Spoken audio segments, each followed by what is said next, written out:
بالاتای شهر کلوب طرف شکوبود رفتم. چیزی که با شما گفتم از همه جای بالاترین این اسکالای. بیاین این رو یک جا ببینید.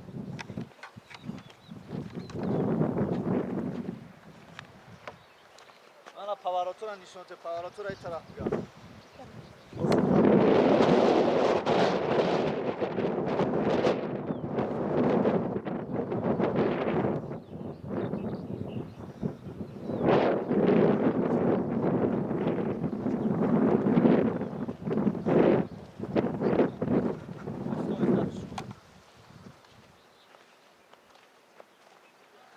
برای که از کلوب به اینجا آمدن تقریبا 1.5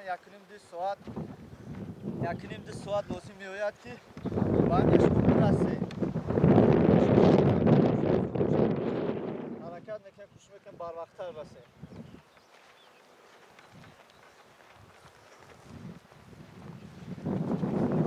На طبیعتش پرورش نکنه.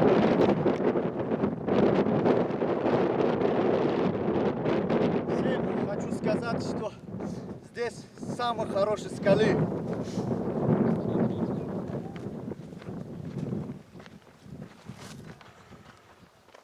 Наверное, газ мегану, газ.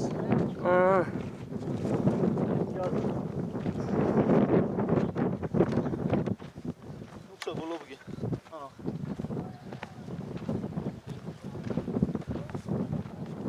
از جای بلندترین شهر کلوب است.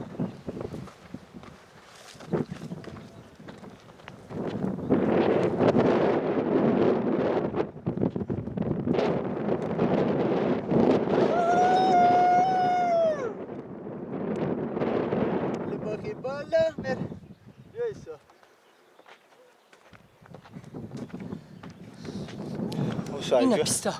خوشوی پیستا رو بی؟ دیدم. باوسو گذاشتمش ها.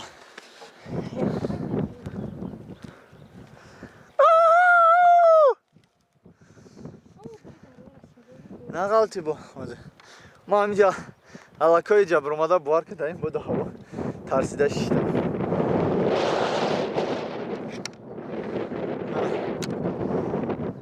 شافیور ما چاقونی کده گذشت از اونجا برای ما پیستا میچینه میورد. پیستا که خوم است ما خواهش کردیم که تنها یک خشچه چیند که بینیم که در حقیقت پیستا است. اگر شما خواهید که واه بخوریم با نمود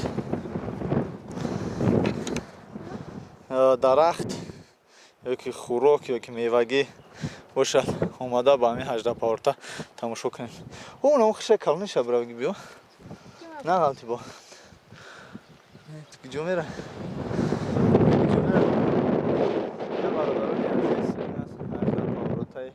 شهر کلوب.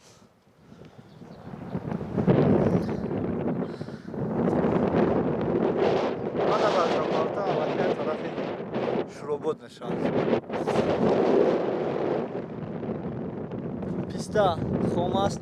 در وقتی که چیندن پیستا نباید پیستا را با شاخچه شکنید. تنها ما با خاطر سووینیر گرفتن شاخچه شکستیم. کم یا ما همچون سووینیر گرفته و خود شهر یکاترینبورگ میبریم و در آنجا نشان می‌دهیم که چیزی پیستوی خوب است. پیستوی خوب دارند. اجازه دک جایم خودمون 18 پاورتا تو نه جواب پاورتاش دوره و متفروگا آخه باید طرز فرمودن شد. من برادران عزیز کسی که پیستا درخت پیستا را ندیده باشد منم که پیستا مثل انگور خوشه دارد انگور که پویه موشد این هم که برآمدن میگن یک پاره. اگر دیده باشین شما درخت پیستا را نکی منم که جای کوه بلند جای توزه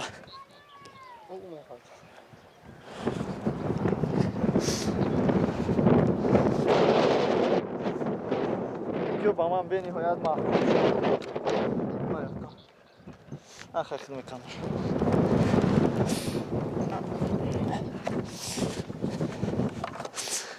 سالی 94 بود یا که 93 بود من در همینجا از کوه سنگ‌ها اون طرف می‌بینید از اونجا پیسته چینده رفته بودم حالت کودک بودم اکنون حاضر ما در غریبی هستیم و تاجیکستان همچون مهمان میاییم تمام کنار تاجیکستان رو که ما در اینجا تولد شدیم البته پیش برم دل ما جوش میزند که یک روز هم باشیم در تاجیکستان باشیم 10 روز هم باشیم در تاجیکستان باشیم استاد قفو رفتن شروبات یکی از جای‌های می باشد که در اینجا به نهایت درخت سیب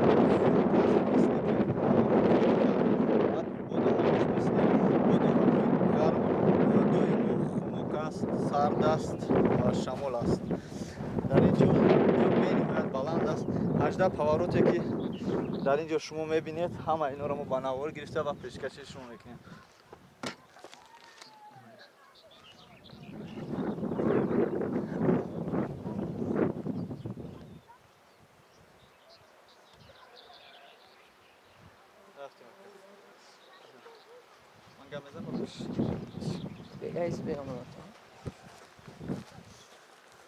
مخلصان کانال سامبوی تیوی یکاترینبورگ من هستم پرویز از کانال سامبوی تیوی یکاترینبورگ پیسته زیبا رو پیشکش شما میکنیم البته به شهر یکاترینبورگ میبریم کسی که در شهر یکاترینبورگ مرحمت اومده یک تا از همه یک دانه همه من به شما میتیم مخلصان اگر به شما لازم باشد همین پیسته ما البته این پیسته را به خود یکاترینبورگ میبرم و با شما نشون میتیم کدام که در کارش یک دانه مزار گذشته تاجیکستان از خود شهر کلوب بوستونی از شروبات